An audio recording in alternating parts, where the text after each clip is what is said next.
भाइयों वीडियो देखो, बहुत अच्छी वीडियो है, घर परिवार की वीडियो है। अरे बहू, टाइम देखा है कितना हुआ है? हाँ माँ जी देखा है, अभी तो 8 ही बजे हैं। 8 ही बहू? क्या हुआ माँ जी, लेट हो गया क्या? हाँ बेटा, बहू के हिसाब से तो काफी लेट है। लेकिन माँ जी मुझे तो मेरे घर पे 8 भी बज जाते थे, 9 भी बज जाते थे। मैं तो माँ जी मेरे घर पे इसी टाइम उठती थी, मुझे तो मेरे घर पे कोई टोकता भी नहीं था। बेटा मायके में तो मैं भी ऐसे ही उठती थी और मुझे भी कोई नहीं टोकता था।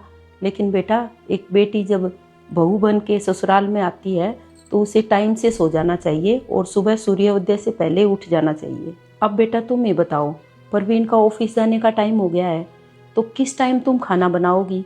कब वो खाएगा और कब वो ड्यूटी पे जाएगा? बेटा ये छोटी छोटी बातें हैं जो आगे जीवन में तुम्हारे काम आएंगी। तो बेटा कल से ना थोड़ा जल्दी उठने की कोशिश करना। ठीक है माँ जी।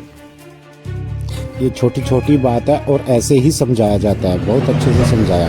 जय श्री श्याम, जय श्री श्याम, जय श्री श्याम, जय श्री श्याम। जाओ बेटा, आप भी बाबा श्याम के मत्था टेक लो।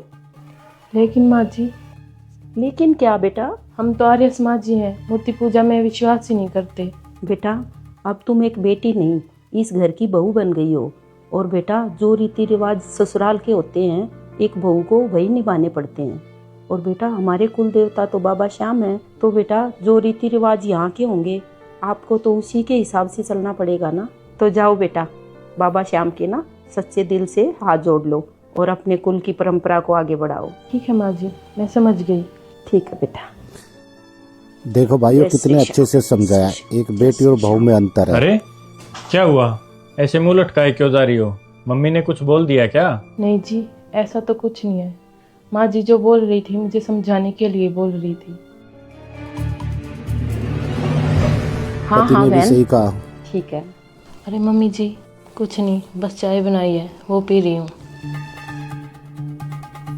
पुष्पा, आपकी कैसी बहू? हमें चाय पानी को भी तो क्या? नहीं सुदेश, वो बेचारी नई नई है ना, ध्यान नहीं रहा होगा। ठीक है पुष्पा बहन, मैं चलती। नीरू बेटा, बेटी को फिर समझाना पड़ेगा। ठीक है मम्मी, मैं बाद में बात करती हूँ। आ जाओ माँ जी। अरे बेटा तुमने अकेले अकेले चाय बना के पी ली, मैं और मेरी पड़ोसन बैठे थे, तुमने पूछा भी नहीं। वो माँ जी आपने मुझे बोला ही नहीं चाय के लिए। अरे बेटा ये चीजें बोलने की थोड़ी होती हैं।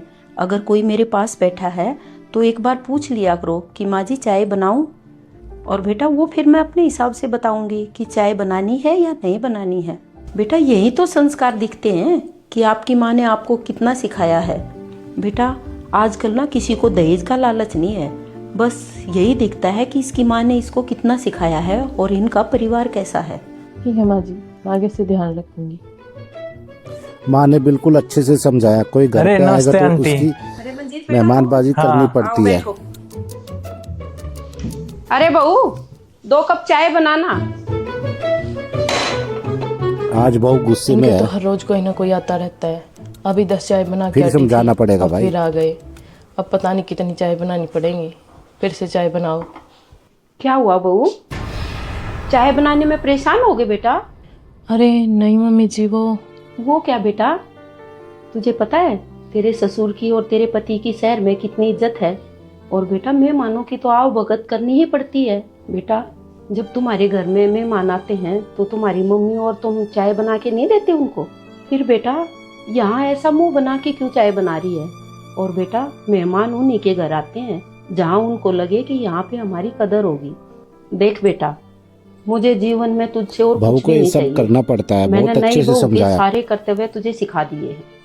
और बेटा मेरे घर में कोई भी मेहमान आए उसका खुश मन से आदर सत्कार करना, वरना बेटा आपने क्या पढ़ाई की है, कितनी डिग्रियां ली हैं, उसका कोई मतलब नहीं रहेगा। यही संस्कार दिखते हैं। आगे से इस बात का ध्यान रखना। ठीक है माँ जी, आगे से शिकायत का मौका नहीं दूंगी।